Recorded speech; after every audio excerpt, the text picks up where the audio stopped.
The craft had a word for the moment. Civilization understood it was going to. Diveraka. It did not translate well into other languages. Most languages in the galaxy did not need a word for it. Most civilizations, when they saw the craft fleet appear above their world, did not have time to build one. They simply felt the thing and then they were gone. The craft had been collecting that feeling for 4,000 years. They were not the biggest species in the galaxy. They were not the smartest. Their technology was not the most advanced, and their ships were not the most elegant. What they were was simple. They were the most willing to hurt something, any something, everything. They had climbed to the top of their own world by being the one creature on it that refused to stop fighting no matter how badly the fight was going. Bone broken, keep going. Blood lost, keep going. Half dead, keep going. That willingness had taken them to the stars, and once they were in the stars, they found that most of what lived there had never had to fight the way the craft had fought. Species that evolved on gentle worlds, species that had built peace among themselves before they reached space, species that had intelligence and culture and art and philosophy. None of that stopped a craft boarding party. The craft warlord prime was named Vorksign. He was old even by craft standards, which meant he had survived long enough to become something his species almost never produced.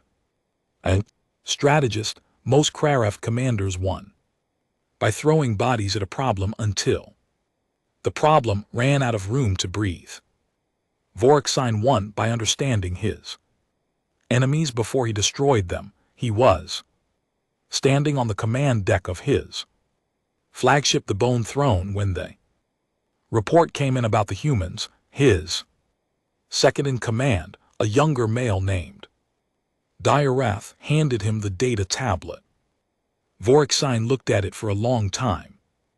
He had 7 fingers on each hand, and they were each the length of a human forearm. The tablet looked like a card in his grip. How long, he asked. 2 of their centuries in deep space, Diarath said. They move fast for a young species.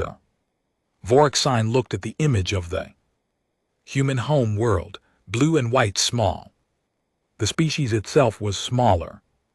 Soft-skinned, 2-limbed bipeds with no armor, no natural weapons worth discussing. Average lifespan barely century. They had discovered faster than light travel only 200 years ago and had already spread across 43 star systems. Any resistance history? Vorksign asked. Against other species, minor territorial conflicts, nothing significant. Diarath paused. Against each other, extensive. They have been at war with themselves for most of their recorded history. Vorksign set the tablet down. Send the ultimatum, he said. Commander Elena Vasquez received the craft message at 3:40 hours ship time aboard the UES. Steadfast, she was already awake. She had not slept well in 3 weeks. Not since the first long-range sensors had picked up the craft fleet massing at the edge of human space. She read the message twice. It was not complex. The craft did not write complex ultimatums. This one said in the trading language used across the galaxy: submit or be removed. You have one of your planet cycles to decide. Her communications officer, a young man named Tors, was watching her face. What does it say, Commander? She set the message down on her desk. Outside the viewport, stars burned cold and distant and completely indifferent to the situation. It says we have a year, she said. Tors waited to decide if we want to exist, she added. The silence on the Bridge lasted about 4 seconds, then everyone started talking at once. The Galactic Assembly was a body of 31 space-faring civilizations that had existed. For about 2,000 years, it had rules, procedures, diplomatic protocols, and a long history of absolutely failing to stop the craft from doing anything. When humanity applied for emergency membership and requested military support, the assembly convened within 48 hours. That was fast by assembly standard. Ambassadors from 11 species appeared on screen before the human delegation. Some of them were sympathetic, some of them were not. The Tenhari ambassador spoke first. The Tenhari were tall, gray, and very old. As a civilization, they had survived the craft by giving them what they wanted and staying out of their way. It had cost the Tenhari most of their outer colonies and about a third of their pride, but they were still alive. We understand your situation, the Tenhari ambassador said, his voice through the translator was flat. We advise compliance. The craft are not a force that can be stopped. They can only be survived. The human ambassador, a woman named Dr. Priya Akafer, looked at him for a moment with respect. She said, "That is the most useless advice I have ever received in my professional life." Tenhari ambassador blinked his 4 eyes. "You do not understand what you are facing. Tell me." So he did. The craft had wiped out 14 civilizations, not defeated them, not conquered them, wiped them out the way you wipe bacteria off a surface.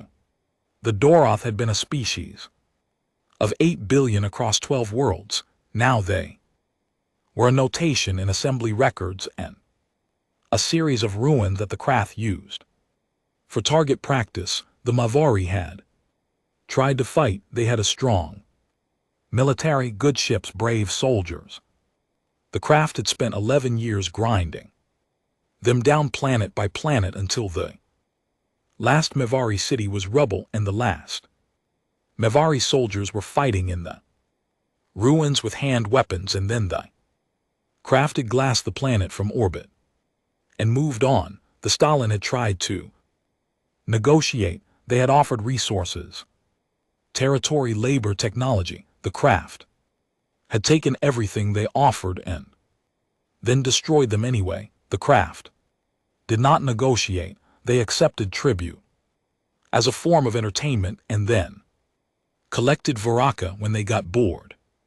Dr. Aker listened to all of this. Then she said, "What are the craft afraid of?" The Tenhari ambassador looked at her the way someone looks at a child who has said something that proves they don't understand the room they are in.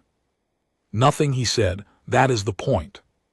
Everything is afraid of something." She said he had no answer for that. The year passed faster than anyone wanted it to. On Earth there were protests. Some people wanted to fight. Some people wanted to negotiate. Some people wanted to pack everything into generation ships and run for the outer edge of the galaxy and hope the craft got distracted.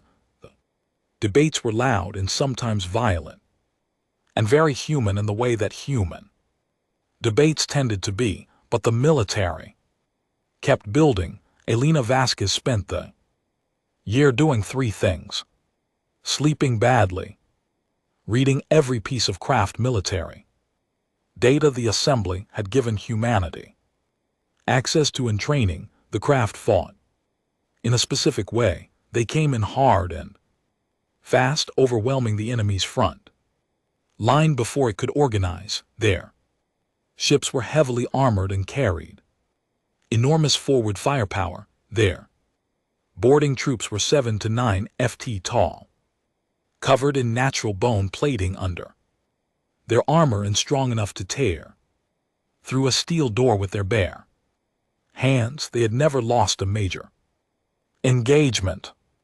They had never faced humans. Vasquez wrote a document. It was 40 pages long, and it had a simple title, What They Don't Know About Us. The first line read, they have never fought something that knew it was going to lose and attacked anyway. The craft fleet entered human space on a Tuesday. Nobody had planned for it to be a Tuesday. The universe does not schedule itself around human convenience, but it was a Tuesday mid-morning on the eastern seaboard of Earth when the long-range sensors lit up across every human listening post from one end of inhabited space to the other. 412 ships. Largest of them was 3 km long. It moved through space the way a glacier moves across a landscape, not fast but with the complete certainty that nothing in front of it was going to remain standing. Torres was on the bridge of the Steadfast when the fleet appeared on sensors. He had been awake for 19 hours. He looked at the screen for a long moment. There are so many of them, he said. Not to anyone, just to the air. Vasquez was already in her command chair. She had been there for 2 hours. Yes, she said. What do we do? She looked at the screen. 412 ships each. One built by a species that had been doing this for 4,000 years. Each one crewed by soldiers who had never learned to feel fear the same way human beings felt it, because fear for the craft had simply been beaten out of the species by evolution. We do what we always do, she said. Tor waited. We make them regret it, she said. Vorexine watched the human fleet on his tactical screen. 61 ships. He had been told to expect 61 ships. He had been told the largest human vessel was 800 m long and that their weapons technology was about 40 years behind craft standard. He had been told the humans had made a formal rejection of the ultimatum and were preparing to resist. He had fought species that resisted before analysis. He said to his tactical officer, standard defensive formation. The officer said, they are grouping their heaviest ships at the center. The smaller fast attack vessels are on the flanks. They appear to be holding position rather than advancing. Vorexine looked at the formation. It was not bad for a species that had never fought the craft. They had done some reading. They are waiting, Dyer said. Beside him, why are they waiting? They should be retreating. Vorexine did not answer. He was thinking about something the assembly briefing had mentioned, something he had almost dismissed. The humans had been at war with themselves for most of their recorded history. Every weapon they had first used against each other. Every tactic, every formation, every piece of military technology, all of it had been tested in conflict before it ever reached space. Most species the craft faced had built their militaries to fight something else, some external threat, some other species. Humans had built their military to fight humans. Send the first wave, Vorexine said, but he was still thinking. Vasquez watched the craft formation break. 40 ships peeled away from the main fleet and began their approach run. They came in a standard craft assault pattern, widespread closing fast, designed to overwhelm point defense systems by attacking from too many angles at once. She had read about this pattern. She had run simulations of this pattern for 11 months. She keyed her comm. All ships execute Plan 7. The human fleet did something the craft tactical officer had not anticipated. It moved backward, not retreating, not breaking formation.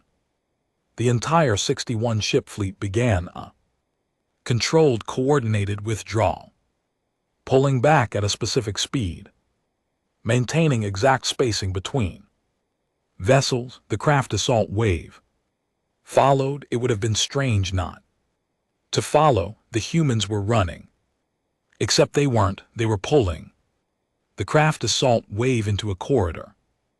On either side of that corridor, invisible against the sensor noise of a nearby asteroid belt, 12 human fast attack ships were waiting. They were not the biggest ships in the human fleet.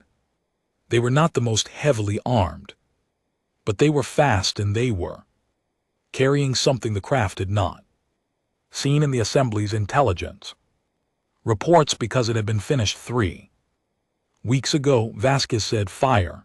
The first battle of what would later be called the Craft War lasted 4 hours and 18 minutes. The craft lost 9 ships. The humans lost 7. By any mathematical measure, the craft had come out slightly ahead. They had more ships. They could absorb the loss, but Vorexine sat on his command deck after the human fleet had pulled back, and he was quiet. For a long time, the craft had never lost 9 ships in an opening engagement, not against anyone. Mavari, who had been their most difficult enemy in recorded history, had destroyed 4 ships in their first battle. After that, it had been a slow grind toward the Mavari's inevitable end. Humans had destroyed 9 ships in 4 hours, and they had not broken. Dr. Rath was watching him.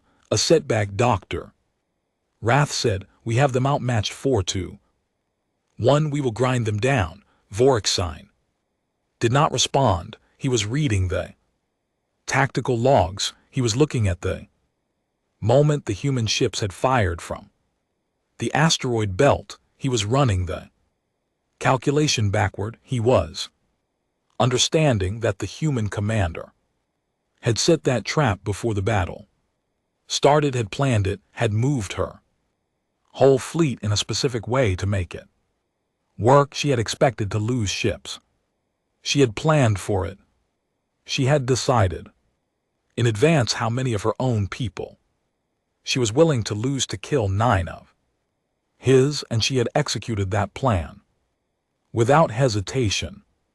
"They are not fighting to win," Vorexine said quietly. Diarath looked at him. "What, not yet?" Vorexine stood up. He was tall enough that his head nearly touched the ceiling of the command deck. "They are fighting to learn. Every ship they lose, they are learning something. Every engagement." He paused. "They are not afraid of losing." Dr. Rath made a dismissive sound. "Every species fights harder when cornered. It does not change the outcome." Vorexine looked at the tactical screen. The human fleet had pulled back to a defensive line near their second closest populated system. 61 ships minus 7.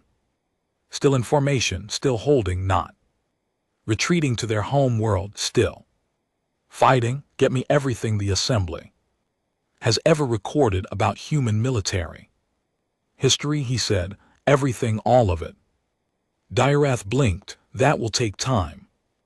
"Then start now." Vorexine looked at the screen. Somewhere behind those 54 ships was a species that had been fighting itself for its entire existence.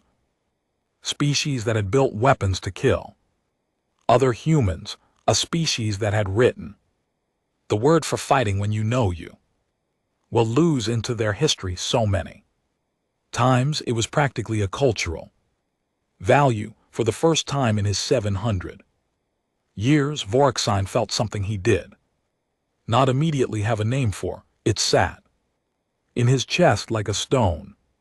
He did not know yet that it was the first syllable of a word. Voraka, the craft took the colony world of Harvin 3 on a Thursday.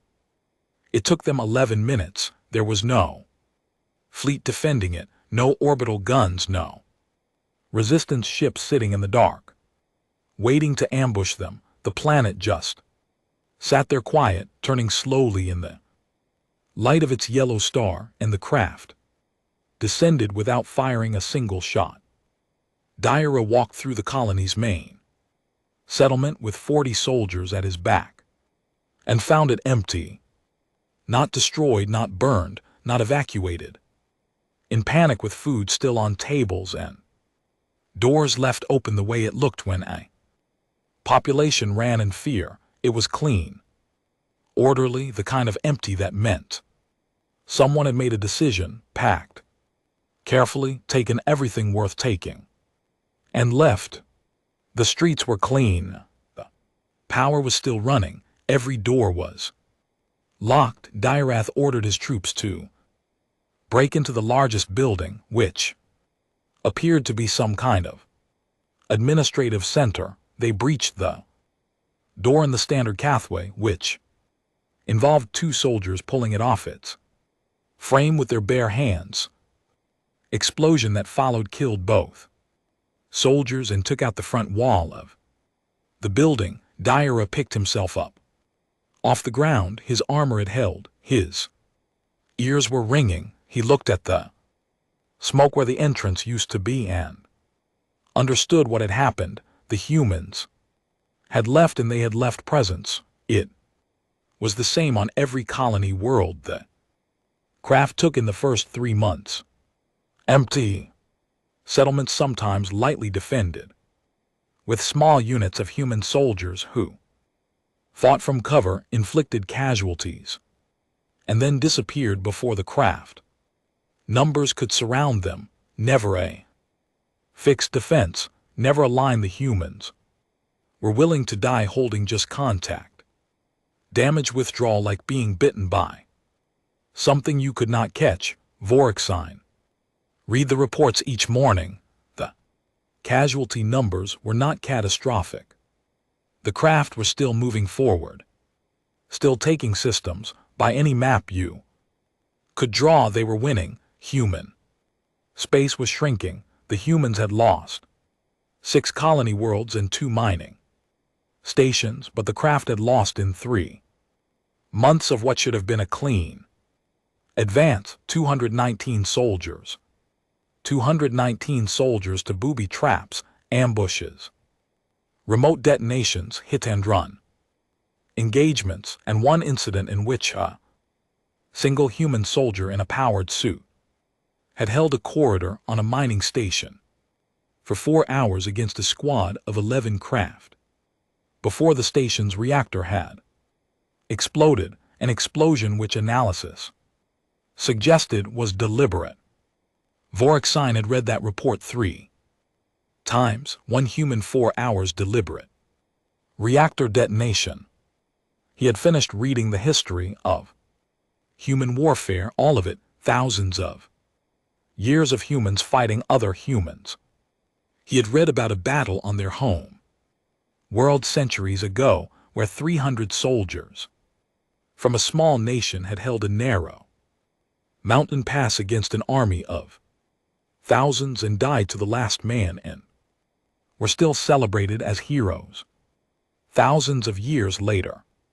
He had read about pilots who flew their damaged aircraft into enemy ships, soldiers who threw themselves on explosive devices to save the people next to them, commanders who knew a battle was lost and ordered a charge anyway because every minute they held bought time for something else. Somewhere else. He put the history files down. He stared at the wall for a while. The craft did not have a concept of dying for something. They had dying because you were not strong enough not to. They had dying because you made a mistake. They had dying as a result of a calculation that went wrong, but dying on purpose, as a strategy, as a gift to someone else that was not in the craft framework. It made no biological sense. It produced no offspring. It gained no resources.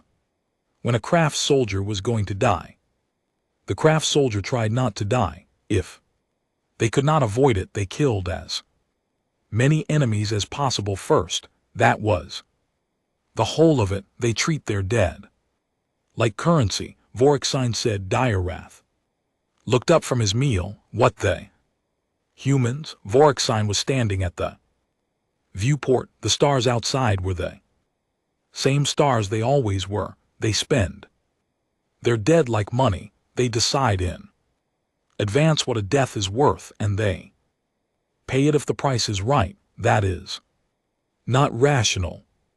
No, Vorksign turned from the viewport. It is not, which means our models for their behavior are wrong. We have been predicting what a rational enemy would do. They are not rational. Direwrath set down his food. All enemies break. It is a matter of pressure and time. Every enemy we have faced before broke because they were protecting something. Vorksign said. Their home world, their families, their civilization. We could always find what they were protecting and threaten it. When the threat was large enough, they stopped fighting. He paused. What if they are protecting the idea of not giving in? What do you threaten then? Direwrath had no answer. The ship moved through the dark between stars, and neither of them spoke for a while. Vasquez had set up her new command post on the Asterisk. Use constant Asterisk, a heavy cruiser that had been her second choice before the Steadfast took a craft rail cannon hit to the engine section 6 weeks ago. The Steadfast was being repaired at a station deeper in human space. Vasquez had transferred her flag and kept moving. She had 44 ships now. She had started with 61. She did not sleep much. When she did, she dreamed about the faces of the crew she had lost. That was not useful. She had learned to wake up from those dreams, drink a glass of water, and look at the tactical maps until the faces went away. The maps were more useful than the dreams. She had a team of 12 people. She called her Brain Trust. It was an informal name, not an official designation. They were a mix of military strategists, xenobiologists, psychologists, and one historian named Dr. Theo Park, who had spent his career studying how civilizations ended. He was the most quietly frightening person Vasquez had ever met, and she found his presence on the ship comforting in the way that sharp things are sometimes comforting. They're adapting, Park said one evening. They were looking at the tactical data from the last 4 engagements. Look at their approach patterns. They've stopped using the standard assault spread. They're doing something different. Vasquez looked. He was right. The craft were changing how they attacked, tightening their formations, moving more carefully, not coming in with the confident, open spread of a predator that expected nothing to bite back, coming in the way. Something comes in when it has learned that the grass might be hiding something. They're being careful, she said. Yes, Park tapped the screen. Careful is slower. Careful costs them efficiency. Careful means they're thinking about us differently than they thought about anyone else. Vasquez looked at the screen. 44 ships. The craft had 43. We need them to stay careful, she said. Then we need to keep being unpredictable. Park said we need to keep doing things that don't make sense until after they happen. The Battle of Meridian Station was the first time human and craft soldiers fought on the same ground in significant numbers. Meridian was a deep space refueling and repair station, big enough to be considered a small city, sitting at a strategic junction point between 3 human star systems. Vasquez had chosen to defend it, not because she thought she could hold it forever. She knew she couldn't. She chose to defend it because she wanted to teach the craft something. And you could only teach people things by making them feel it. The craft came in with 12 ships and 4,000 ground troops. Vasquez had 9 ships and 1,200 soldiers inside the station. The space battle lasted 2 hours. The craft punched through the station's external defenses and got 3 boarding ships attached to its hull. Then the human crews inside the station did something the craft boarding troops were not prepared for. They let them in, not because they had to. They pulled back deliberately, giving up corridors, letting the craft advance into the station's interior. The craft troops moved through the corridors in their standard breach formation. Heavy soldiers first, armor up, pushing forward. They found empty corridors, open rooms. The lights were on, the environmental systems were running. It felt exactly like Harvin 3. The first squad of craft reached the central junction of the station's main hub. The floor dropped. Not exploded, not shot, dropped. A 30-meter section of flooring simply fell away, and 8 craft soldiers went down into the maintenance level below, which had been flooded with a chemical compound that reacted badly with craft biology. Before the second squad could respond, 3 doors opened simultaneously, and human soldiers came through them, not charging, moving fast and low, using the cover of the corridor edges, firing weapons designed for exactly this distance and exactly this target profile. The craft's second squad fought back. They were larger, stronger. Individual craft soldiers were harder to kill than individual human soldiers.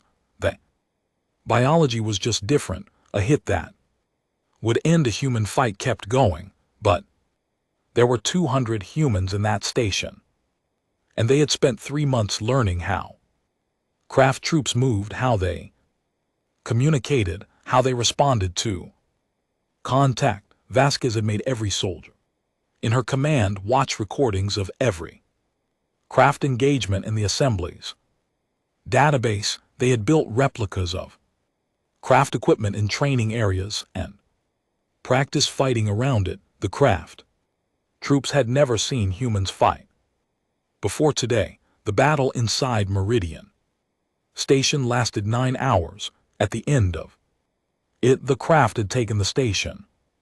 They had lost 600 soldiers. Vasquez had lost 411.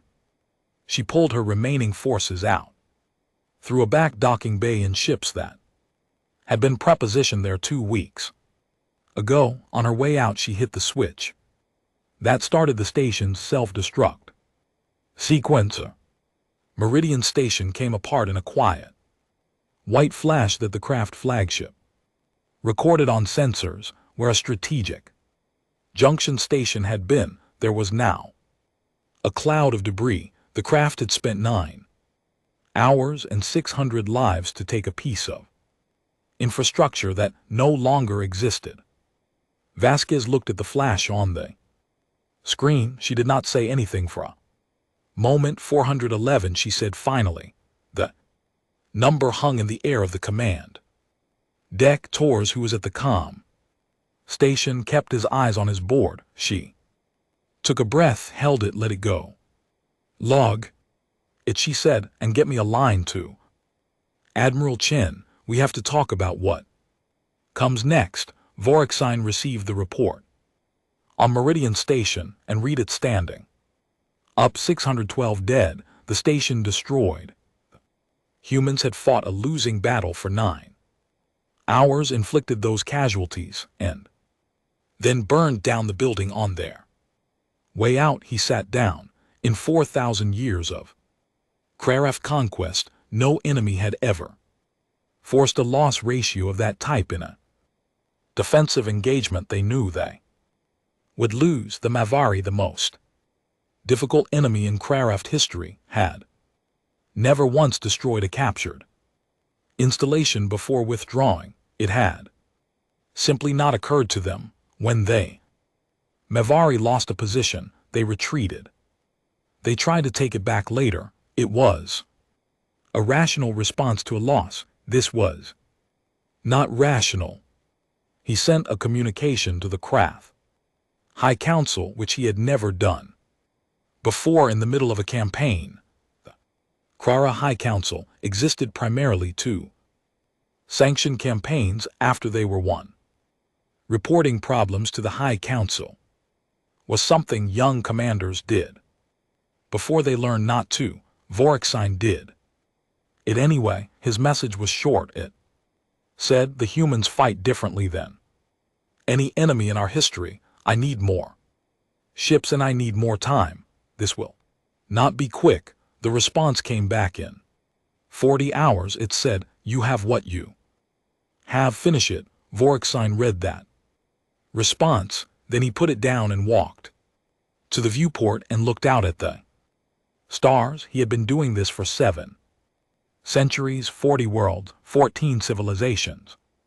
He had never sent a message like that to the High Council, and he had never expected the answer to make him feel small, but the answer made him feel small because it meant that the High Council, sitting safe and certain at the center of craft space, believed this was like every other campaign, believed it was a matter of pushing long enough and hard enough, believed these humans would eventually feel the thing all the others had felt.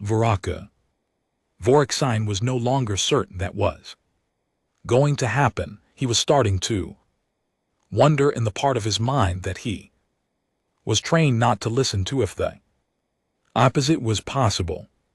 If it was possible that a species existed which could be pushed and pushed and pushed, and instead of breaking, simply pushed back harder each time, learning, adjusting, spending its dead like they meant something, and coming back with the bill. He thought about that human soldier in the corridor, 4 hours alone.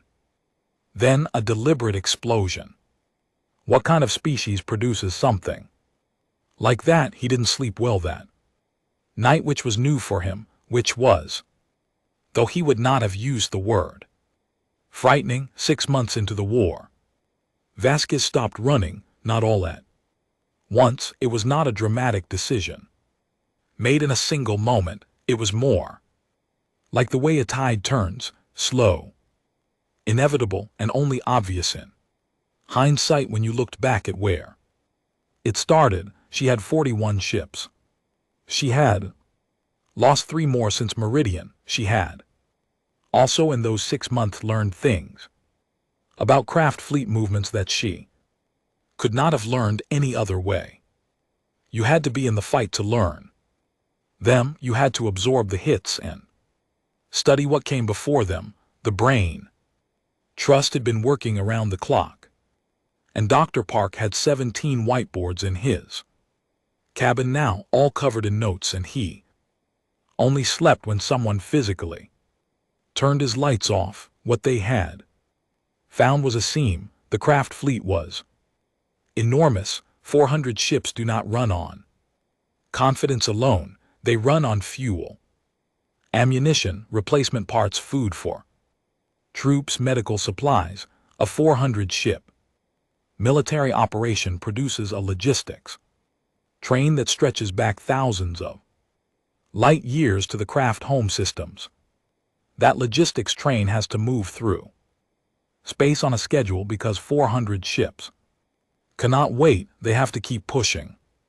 The schedule was the same. The craft resupply convoys moved through corridor of space near the Kepler relay, a navigation point that the craft had marked as secured territory. 6 weeks into the war, it was by every scan the craft ran empty space. No human ships, no human installation, just dark. Vasquez had put 6 ships there 4 months ago and told them to go completely silent. No active sensors, no communications.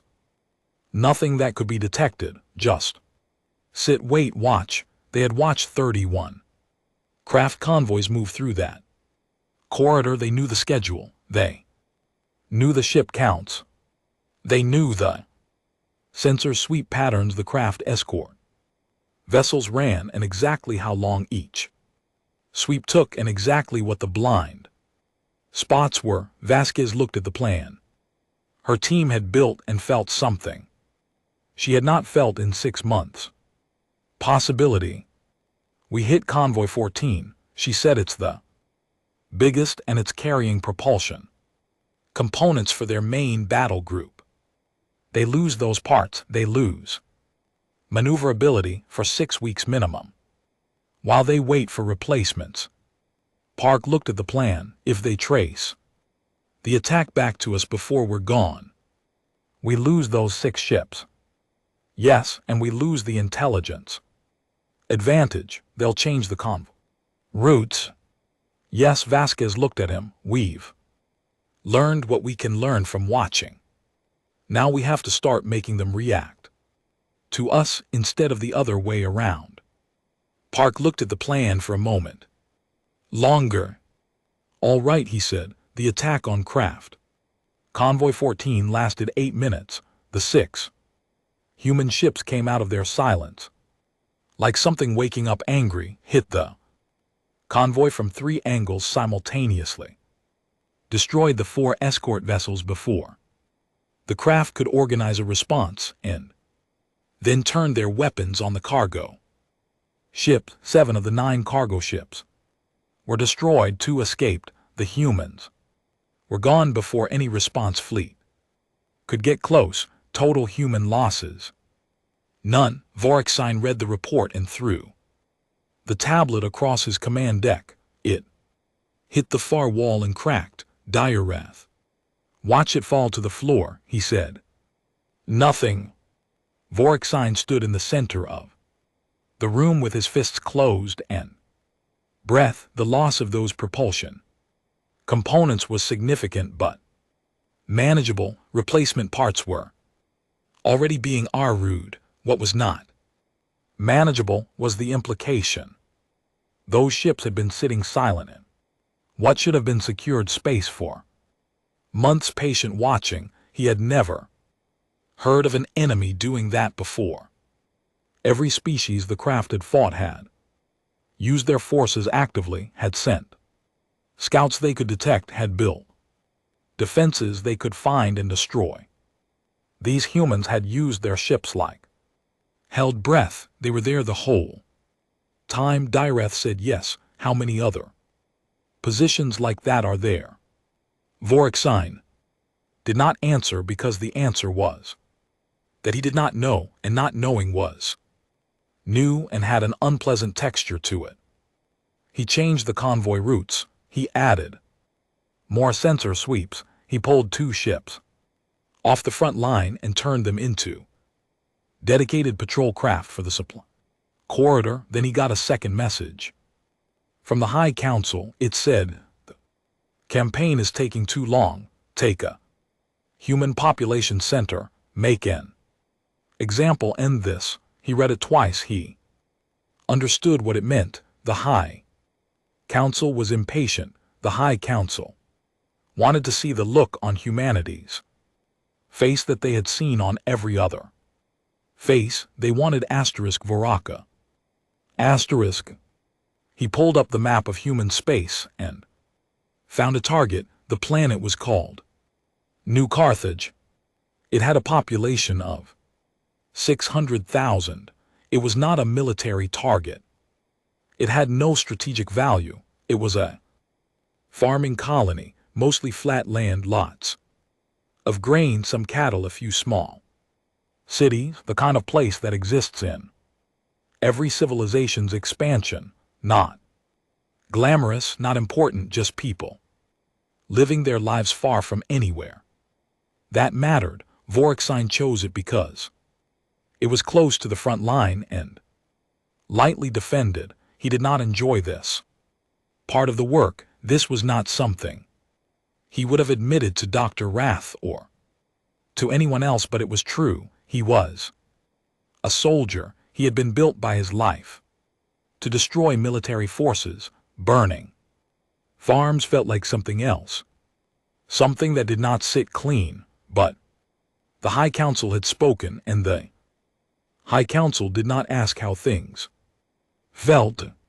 He sent a detachment of 30 ships toward New Carthage. He did not know that Vasquez had predicted this. Park had been the one to see it. He had been reading craft history, not their military campaigns, which had been thoroughly analyzed, but their political history, the structure of craft, leadership, how the High Council functioned, what it did when campaigns ran long. They have a pattern. He had told Vasquez 2 months ago, standing in front of one of his whiteboards. When a campaign takes more than a certain length of time, the High Council pressures the field commander to produce a symbolic victory, something visible, something that looks like dominance, rather than just progress. They've done it in 7 of the 14 major campaigns in their history. Vasquez had looked at the whiteboard, a civilian target.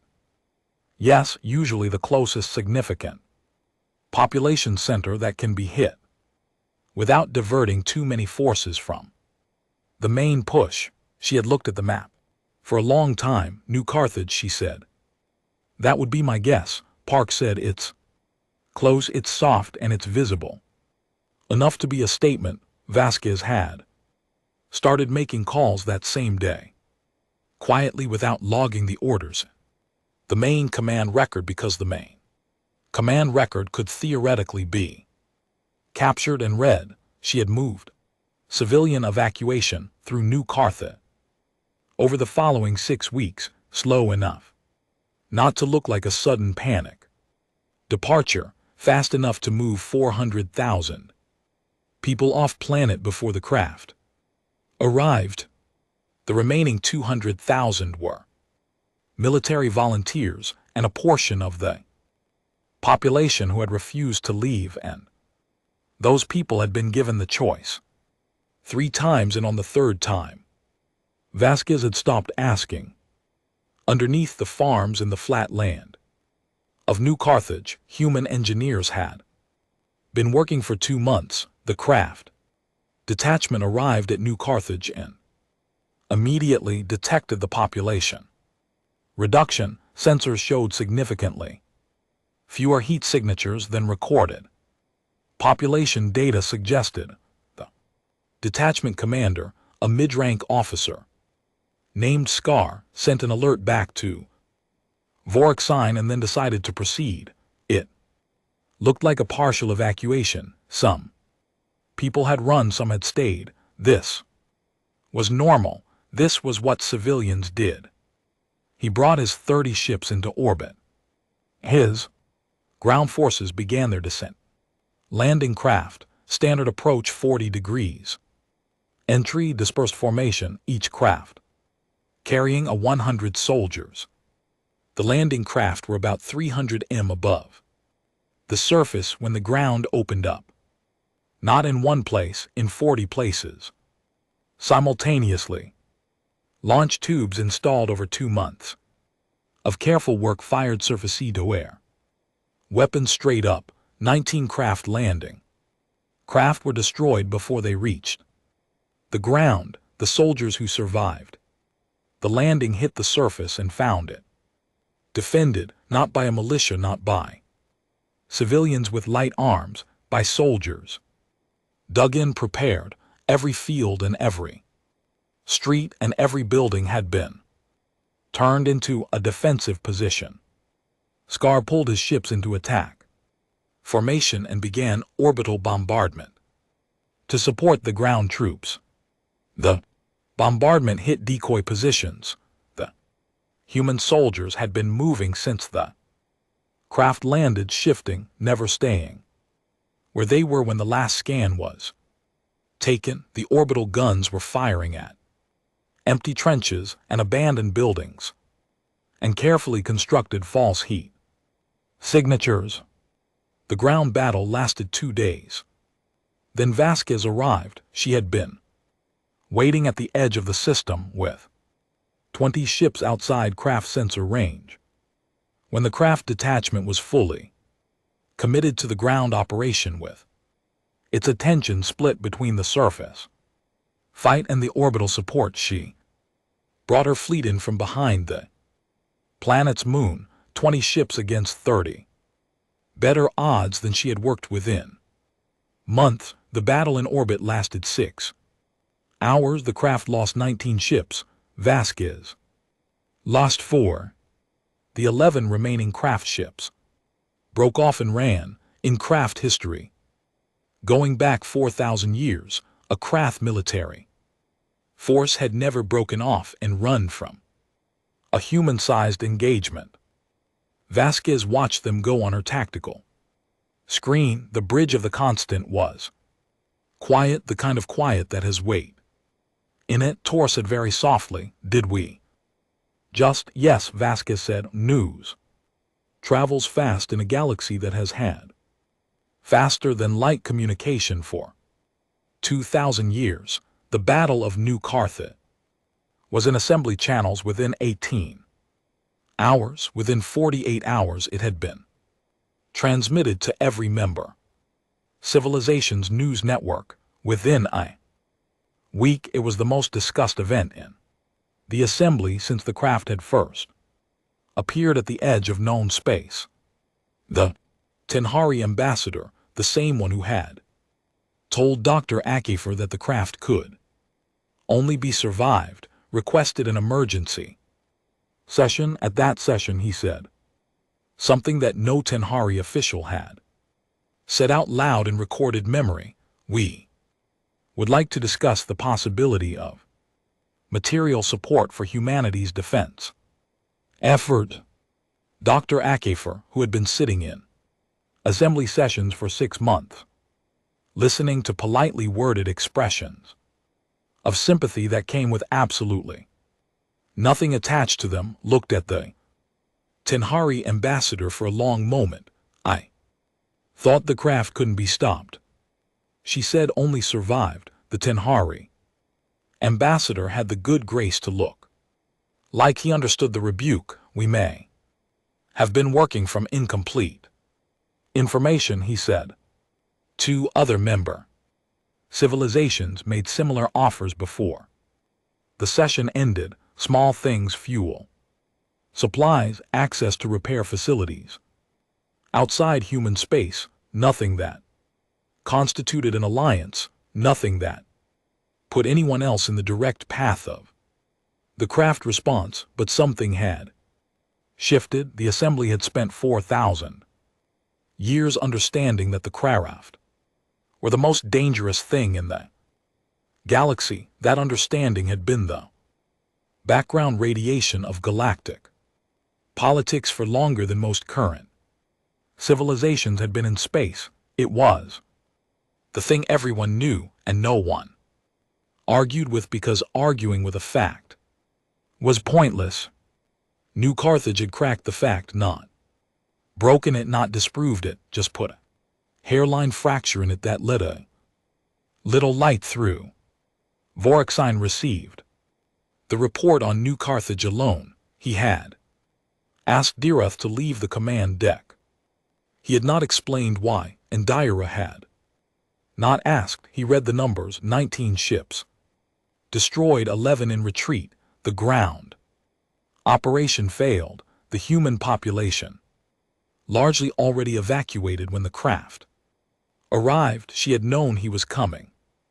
She had read his patterns the way he had spent 7 centuries reading enemy patterns. She had studied him, predicted him, set a trap designed specifically for the move he would make under specific political pressure. He sat for a long time. He thought about what it meant that a human commander had understood craft political pressure well enough to predict his tactical decisions 2 months before he made them.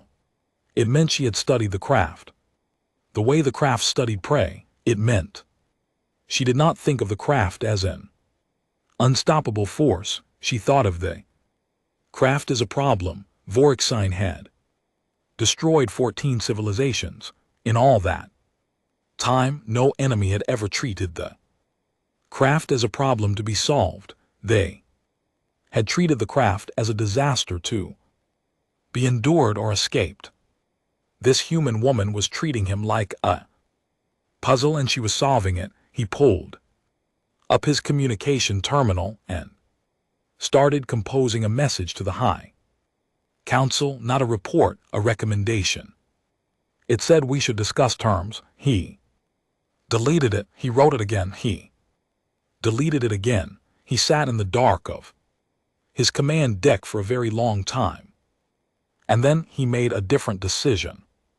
The kind of decision that felt like stepping off a ledge in the dark, not knowing how far down the ground was. He was going to end this himself, not by retreating, not by negotiating, by committing everything he had to one decisive engagement, crush the human fleet completely, take their home world, deliver the High Council what they wanted, or find out finally and completely what this species was made of. He began drafting orders for a full fleet advance toward Earth. Somewhere in human space, Vasquez was looking at the same tactical map and reaching the same conclusion. They were moving toward each other now. The last question was who had spent the past year learning more. 381 ships, that was what the long-range sensors showed. When the craft fleet committed to its final advance, Vasquez stood in front of the tactical display and looked at the number for a long time without speaking. Behind her, the bridge of the Constant was so quiet she could hear the ventilation system running. 381 ships moving in a formation that stretched across 400,000 km of space, heading for Earth at a pace that said they were not in a hurry, not because they were being careful, because they were not afraid of anything that might be waiting for them. Tor broke the silence. How many do we have? 53. Vasquez said. He didn't say anything. After that, she had spent the 3 weeks since New Carthage doing 2 things simultaneously. The first was building, the second was asking. The building was a weapons program that her chief engineer, a short and permanently exhausted woman named Commander Yuki Sito, had been working on for 4 months in the repair bays of a station so far from the front line that the craft didn't know it existed. Sito had not slept well in 4 months. She had also not complained once, which Vasquez found both admirable and slightly worrying. What Sito had built were not larger guns, they were not better shields, they were smaller and faster, and designed to do one specific thing that nothing else in the human arsenal could do yet. The asking was harder. Vasquez had transmitted a direct personal message to the ambassadors of the Tenhari, the Stalin survivors, the Mevari survivors, and 9 other civilizations that had reason to want the craft stopped. The message was not diplomatic in the formal sense. It was short and honest. It said, "They are coming for us in 3 weeks with everything they have. If we lose your next, not eventually, soon. I am not asking for your full military. I am asking for any ships you can spare and the willingness to stand beside us once in the history of this galaxy. You will not get another chance to make this choice." 8 civilizations sent nothing. The Tenhari sent 12 ships. A civilization called the Vet, small and quiet and mostly known for their astronomical research, sent 4 ships, crewed entirely by volunteers. Their ambassador had transmitted a note alongside the ship manifest. It said, We have watched the craft take everything from everyone for 2,000 years. We would like at least once to have done something about it. Vasquez read that note 3 times. She sent back, "Welcome to the fight, Vorexine." Watched his fleet advance and felt for the first time in a long time like himself again. This was what he was. This was what all of it had been. Building toward the supply raid. New Carthage, the long months of bite and retreat, all of it was about to become irrelevant.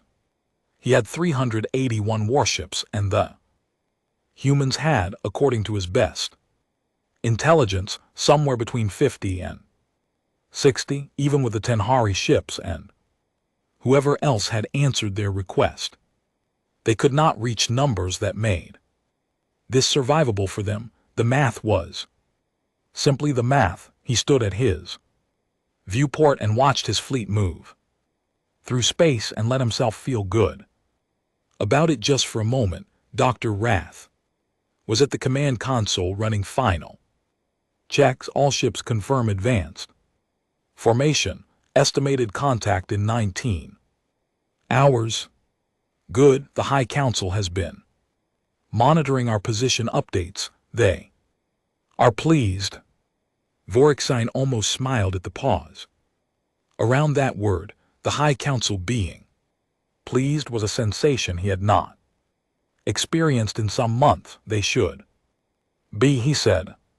He did not say what he was also thinking, which was that the thing that had kept him awake for weeks was still there. The human commander had predicted his move at New Carthage 2 months before he made it. She had been inside his head in a way no enemy had ever been. She would know this was coming. She had known every other move was coming, and she had planned for each one. What had she planned for this? He pushed the thought down. There was nothing to plan for this. The math was the math. Vasquez called the full briefing 14 hours before contact. Every commanding officer in the combined human and allied fleet attended via screen. 61 faces. The Tenhari commander was a tall gray figure who kept his expression carefully neutral. The 4 vet captains looked to Vasquez like scientists who had decided to do something completely out of character and were holding their nerve through sheer stubbornness.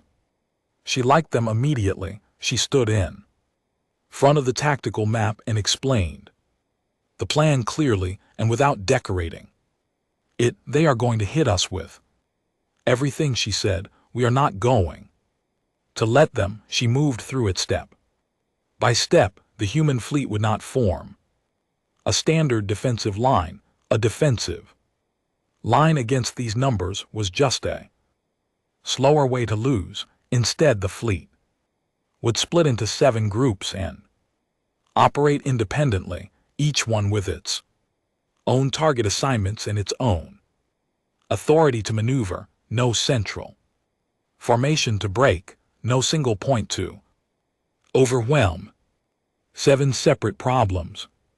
She watched the faces on screen as she said this. Some of them understood immediately. Some of them had questions. She answered the questions plainly, then she showed them the second part. In the past year, we have collected sensor data from every engagement with the craft fleet. She said, we have mapped their command communication patterns. The craft fleet command structure requires constant active communication between the flagship and 12 command vessels to function. Those 13 ships are always within a specific distance of each other because their communication system doesn't work beyond that range. She highlighted the 13 ships on the tactical display. If those ships are destroyed or disabled simultaneously, the craft fleet loses coordinated command. Individual ships can still Fight, but they cannot execute complex fleet maneuvers. They lose the ability to respond to a changing situation as a unified force.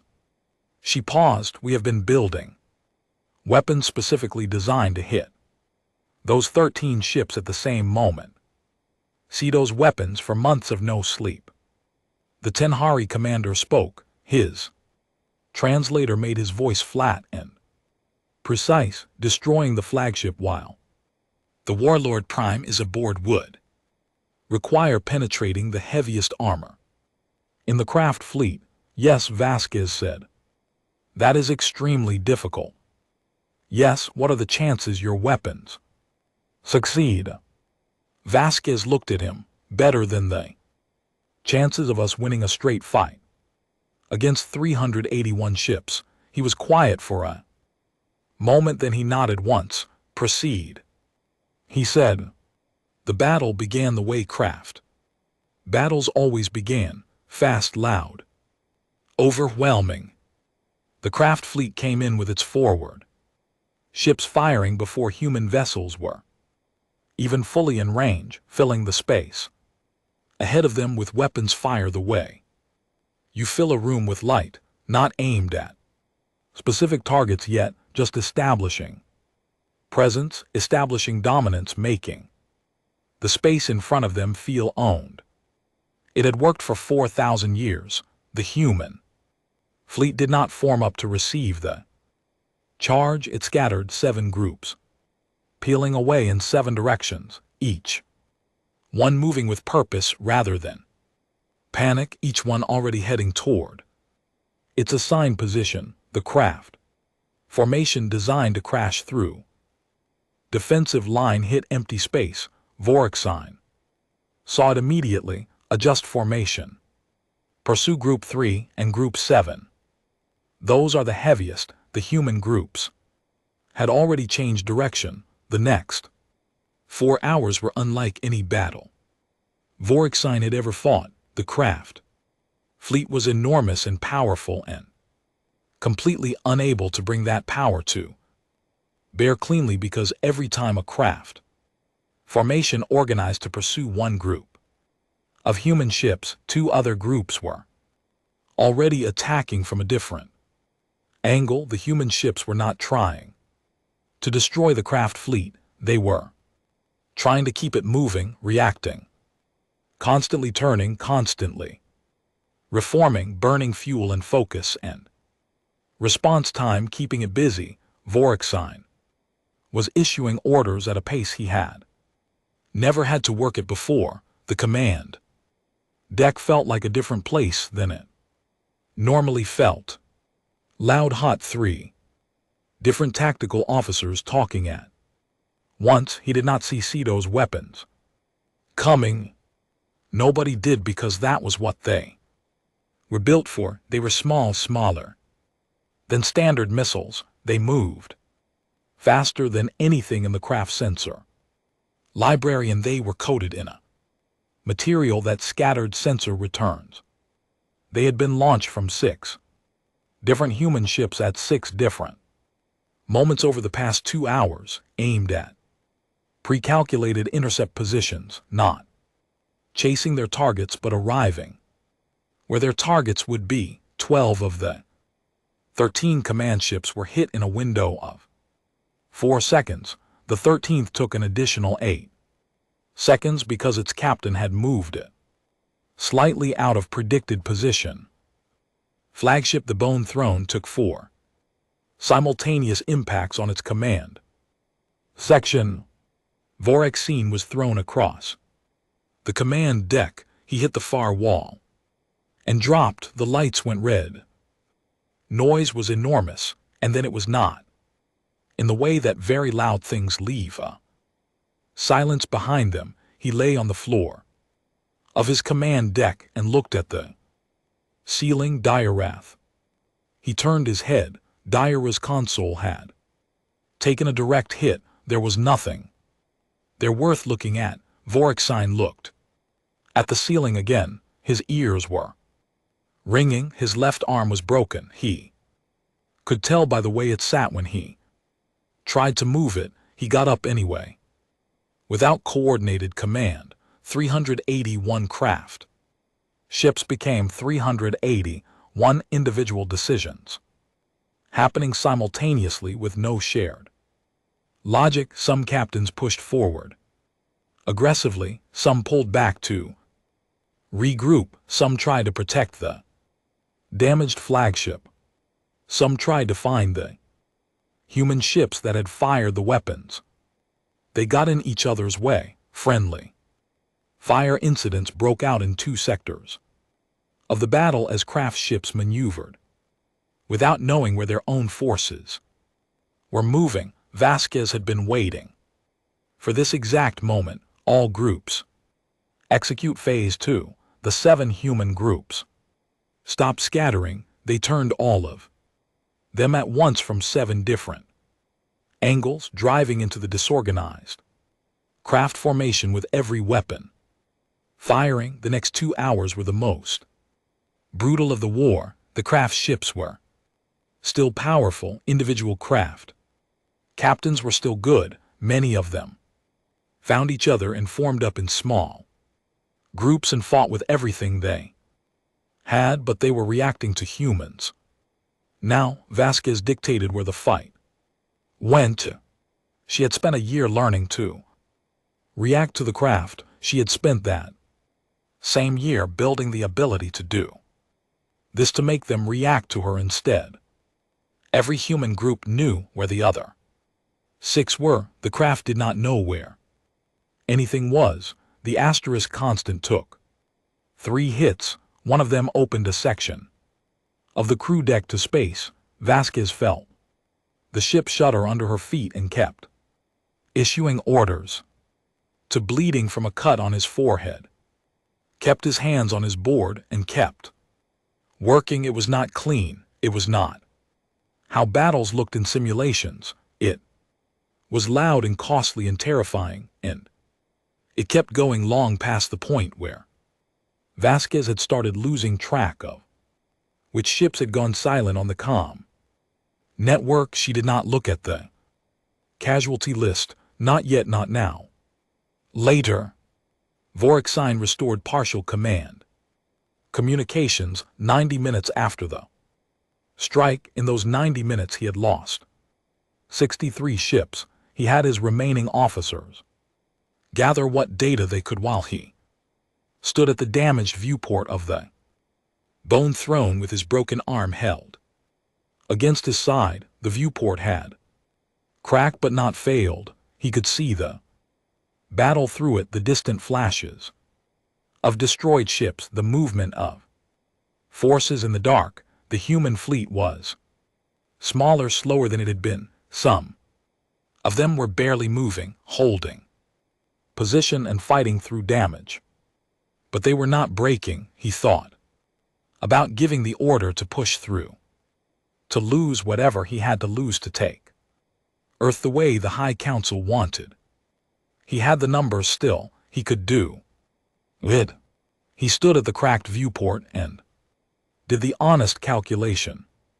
He could take Earth probably at a cost that the High Council would find acceptable, because the High Council was not here paying it. And then what? He had studied enough human history to know the answer to that question. These people did not stop when you took their ground. They did not feel asterisk Varaka the way every other species felt it. Every planet the craft took would become another meridian station. Every city would become a trap.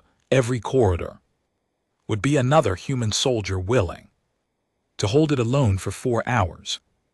He could take Earth and spend the next decade losing 1,000 soldiers a week to a species that had decided somewhere deep in its violent, complicated history that losing was not the same as being done. He closed his eyes, opened them all.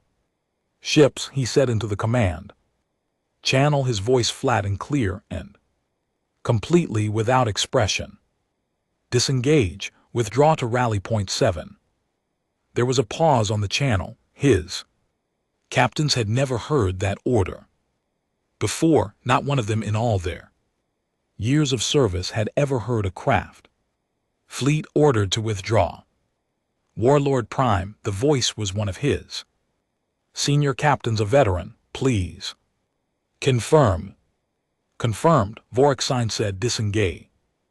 Now, the craft fleet for the first time in 4,000 years of recorded military history retreated. Not a detachment, not a patrol vessel. Not 11 ships from a failed colonial operation. The fleet, Vasquez watched them go. She watched them go for a long time and did not speak. The bridge around her was very quiet. Tor had stopped bleeding. Someone had given him a bandage and he had put it on without looking up from his board and was still working. There. Going, he said. Yes, she said, there. Actually going. She looked at the tactical screen. The craft fleet still enormous, still powerful, pulling back. Running the real calculation, maybe for the first time understanding that winning every battle was not enough if the thing you were fighting learned something from every loss. She thought about all the faces she would look at on the casualty list. Later, get me a damage report, she said, and someone tell Dr. Offer the assembly is going to want to talk to us very soon. She sat down in the command chair and looked at the empty space where the craft fleet had been. Outside the cracked viewport, the stars were exactly as they always were, cold and distant and completely indifferent. She did not care. She was still here. The High Council stripped Vorexine of his command on the same day he arrived.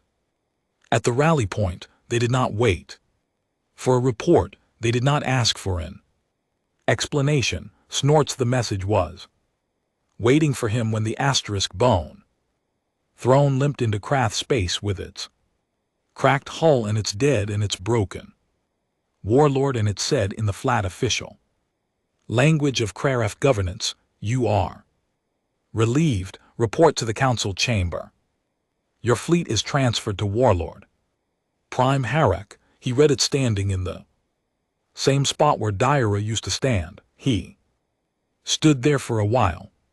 Then he handed the tablet to a junior officer, told her to log the transfer orders, and went to his cabin to sit in the dark for a few hours before the long journey home. Her was everything the High Council wanted. In the moment they were in, young for a Warlord Prime, barely 3 centuries old, he had won 6 campaigns in the outer reaches, all of them fast in total. He had never faced an enemy that lasted more than 8 months. He had never sent a message to the High Council asking for more time. He believed in the way that people who have only ever won believe things, that winning was mostly a matter of wanting it enough and being willing to pay whatever the fight cost. He stood before the council and listened to the briefing on the human campaign and looked at the losses and said, the problem was hesitation. We should have taken their home world in the first month. The council liked that. They gave him 340 ships, rebuilt and resupplied, and sent him back toward human space. Vorexine watched the fleet depart from a window in the council administrative complex where he had been assigned quarters. While he waited for formal proceedings, he watched those 340 ships move out of Krath space and felt something he had never felt before when watching a Krath fleet advance. Dread not for himself, for Harak. He had spent the week since his return reading everything one more time, not craft history, human history. He had read it the first time looking for weaknesses, trying to understand how they fought. He read it the second time differently. He read it trying to understand what they What he found was not a military answer. He found a species that had been broken over and over throughout its entire existence. Civilizations they had built had collapsed, wars they had fought had cost them generations. Diseases, famine, disasters, they had recorded all of it. They had written it down in hundreds of languages over thousands of years with an honesty that was strange to him. The craft did not record failures in that way. Failures were things to move past. You did not dwell on them. Humans dwelled on everything. They wrote about their losses the way other species wrote about victories. They built monuments to battles they had lost. They named their children after people who had died for causes that failed. They carried their grief forward like it was fuel and burned it to keep moving. He had read about a human concept. It had many different names in many different languages, but it came down to the same idea, the belief that suffering was not the end of a thing but part of it, that you could go through the worst and come out the other side changed and still present, still there. He sat in his assigned quarters and looked at the wall. He thought about 340 ships moving toward a species that had survived everything its own history had thrown at it and still showed up. He picked up his comm terminal. He stared at it for a long time. Then he did something that, as far as he could find in any craft record, no craft officer had ever done in 4,000 years of military history. He composed a message to Commander Elena Vasquez. She received it 11 days before Har's fleet crossed into human space. It was written in the assembly trade language, careful and precise. It did not begin with an apology. It did not explain itself emotionally. It was in form a military communication. It listed Harak's approach vector, his fleet composition, his tactical preferences based on 6 previous campaigns, the position of his command ships relative to his formation, the frequency patterns of his fleet communications. At the end, there was one additional line that was not part of the tactical information. It said, "He does not know what I know. Make it count." No signature. The origin routing was deliberately obscured. Vasquez read it twice. She showed it to Park. Park read it once. He set it down on the table and looked at it for a while. "Is it real?" Vasquez asked. "The fleet composition data matches our long-range sensor estimates," he said. "The communication frequencies are consistent with what we've intercepted." He paused. "It's real." Vasquez looked at the last line again.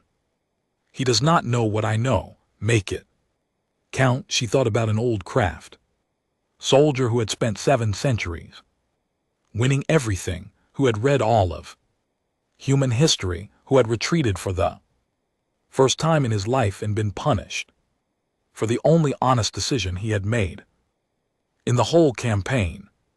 She thought about what it cost to send a message like that. "Well," she said, "let's not waste it." The assembly had changed. In the months since New Carthage, it had not become brave overnight. Institutions built on 4,000 years of surviving by accommodating the craft do not become brave overnight, but the fracture that New Carthage had put in the old understanding had spread quietly through every diplomatic channel and every private conversation in every member civilization. When Dr. Offer went to the assembly and said plainly that humanity needed a coalition and that this was probably the last moment in history when forming one was possible, she got something she had not gotten before, a room that was Listening, 22 civilizations sent ships. Most of them were small contributions. 3 ships here, 6 ships there. The Tenhari sent 22, a civilization called the Draw Squad and 4 armed in.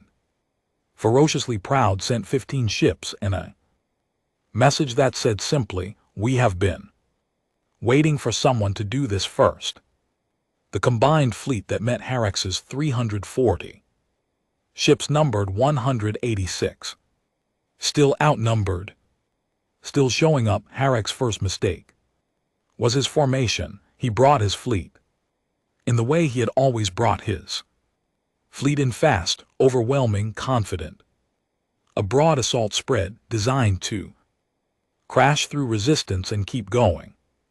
He had studied the previous engagements in the human campaign and concluded that the human tactic of splitting into independent groups was a desperation measure, not a deliberate strategy. He planned to pursue each group individually and destroy them one at a time.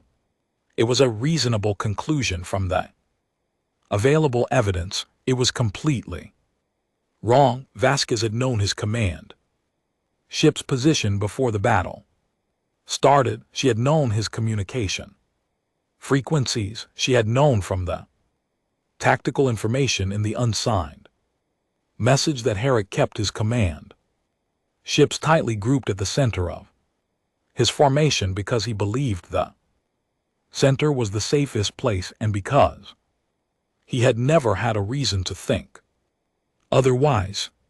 She did not wait this time. She hit the command ships in the first 8 minutes. Not with Ceto's specialized weapons. Those had taken 4 months to build and the supply was limited. With everything, she put every ship she could spare onto a direct intercept course for the center of the craft formation and ordered them to ignore everything else. The craft forward ships turned to engage. They were faster. They would catch the human vessels before they reached the center. They would have, except the Tenhari. Ships were already there. The Tenhari had spent 2,000 years watching the craft fight. They had in all that time accumulated a detailed understanding of craft tactics that they had never used for anything except figuring out how to stay out of the way under different circumstances. That knowledge would have stayed unused forever. They used it now. The Tenhari fleet hit the craft forward ships from an angle that the craft had never had to account for because the Tenhari had never been an enemy before. It bought 4 minutes. 4 minutes was enough. Her command section took 11 simultaneous impacts and went dark. Battle lasted 7 hours. It was the largest engagement in galactic history since a war that had ended 800 years ago between 2 civilizations, neither of which still existed. 186 ships against 340. The numbers were still wrong. They stayed wrong the entire time. It did not matter. The craft fleet without command coordination was a different thing then. The craft fleet with it, not helpless. Individual craft captains were still dangerous, still experienced, still completely willing to fight. But they were 340 individual decisions instead of one. They could not respond to the coalition's movements as a unit. The coalition could. Vasquez had spent a year building something she could not have built any other way. Not ships, not weapons, an understanding of how to fight the craft so specific and so detailed that it had become its own kind of advantage. She knew how individual craft captains would react when their command structure failed. She knew which ones would push forward and which ones would pull back. She had written 30 pages of behavioral profiles based on recorded engagement data. Her fleet moved through the craft formation with that knowledge, the way you move through a familiar room in the dark. Harek was dead 4 hours in. His ship had taken too much damage to contain its own reactor. The explosion took 2 neighboring craft vessels with it. After that, the craft fleet did something that Vorexein's fleet had taken 700 years and one deeply honest warlord to do. It broke not an ordered withdrawal, not a strategic retreat, individual ships turning and running, each one making its own calculation, nobody coordinating. The formation dissolving into scattered flight. The coalition did not pursue far. They were too damaged for a long chase, and Vasquez was not interested in running the numbers down to the last ship. She needed the survivors to go home and report what had happened. She needed the High Council to understand. Let them go, she said. Tor looked at her. All of them, enough of them. She looked at the tactical screen, the scattered red dots that had been a craft fleet moving away in every direction. They need to deliver a message. The message arrived at the Krath High Council chamber 9 days later.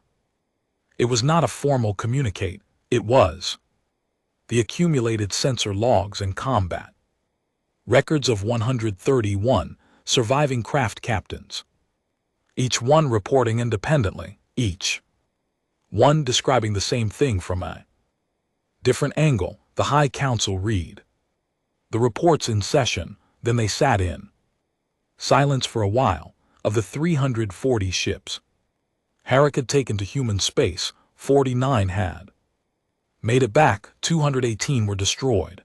The rest were scattered, unreported, possibly destroyed, and possibly still running. The coalition had hit their second warlord prime in 2 engagements. The fleet that had seemed 8 months ago like an unstoppable force moving toward a foregone conclusion was now less than a third of what it had been. The oldest member of the High Council spoke first. He was ancient even by craft standards, which meant he had survived long enough to understand things that younger craft did not. He said, "Send for Vorexine." They found him in his quarters reading. The book was Human, a history of human conflicts on their home world, translated into craft script by an assembly language service. He had been reading it for 3 days. He put it down when the council officers came for him. He walked into the council chamber without being told what was coming. The oldest council member looked at him for a long moment. "You tried to tell us," the old craft said. "Yes," Vorexine said, "we didn't listen." No, the chamber was quiet. Outside its windows, the Krath home world turned in its star's light.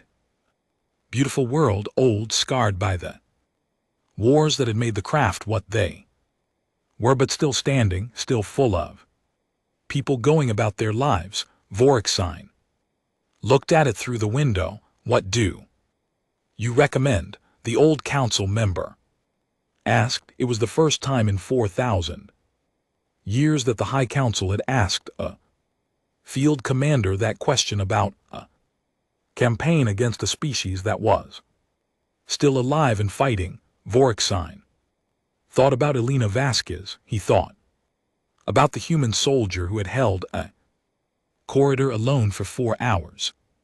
He thought about the monument builders and the grief carriers and the people who wrote their losses down and named children after their dead. He thought about the one line at the end of an unsigned message, "Make it count, talk to them." He said the negotiations were conducted by Dr. Priya Akefer on the human side and a craft diplomat on the other, with the Tenhari serving as neutral observers, which was an irony that Dr. Akefer appreciated more than she showed. They lasted 3 months.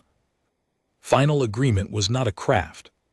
Surrender, the craft did not have a cultural framework for surrender, and Vasquez and Akifer had both agreed that trying to force one would create a resentment that would outlast the agreement itself.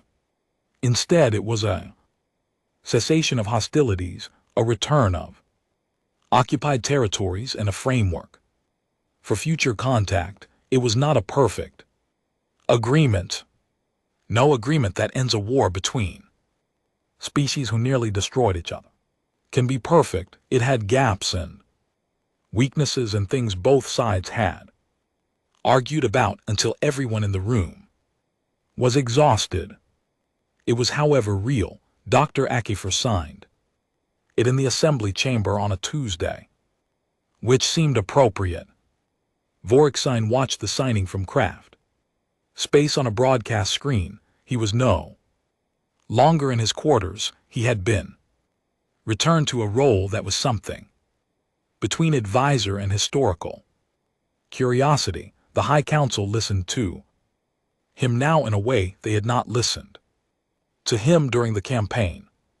That was the Kraft way to hear the lesson only after the cost of ignoring it had already been paid. He watched the human ambassador sign the agreement and thought about what he had felt in the months of this campaign that had no name in the Kraft language. He had found a name for it eventually in a human history text, human word for a feeling that the Kraft had spent 4,000 years distributing across 14 civilizations like a tax collected from the universe.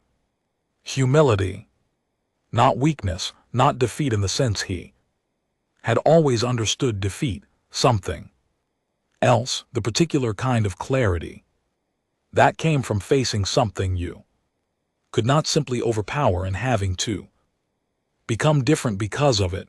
The humans had not made him feel Voraka*. They had made him feel something stranger and more durable. He turned off the broadcast. He picked up his book outside his window. The Krath home world turned in the light of its star, old and scarred, and still standing. He thought about a blue and white world on the other side of the galaxy, small, soft, full of people who had been building weapons to use on each other since before they knew the stars were there to reach, and who had looked up at the Kraft fleet with all its 4,000-year certainty and decided collectively that losing was not the same as being done. He thought about that for a long time. Then he started reading again. Somewhere in human space, in a repair bay that still smelled of welding smoke and recycled air, Commander Elena Vasquez sat in a chair with a cup of cold coffee and read through the casualty list she had been putting off. For 3 months, she read every name. It took a long time. When she was done, she sat in the quiet for a while. The repair bay hummed around her. Somewhere down the corridor, Torres was laughing at something, his voice carrying through the thin walls the way voices do on ships. She folded the list. She put it in her jacket pocket close to her chest. She picked up her coffee, found it cold, and drank it anyway. Outside the viewport, the stars were the same stars. They always were. She was still here. That was enough. For now it was enough.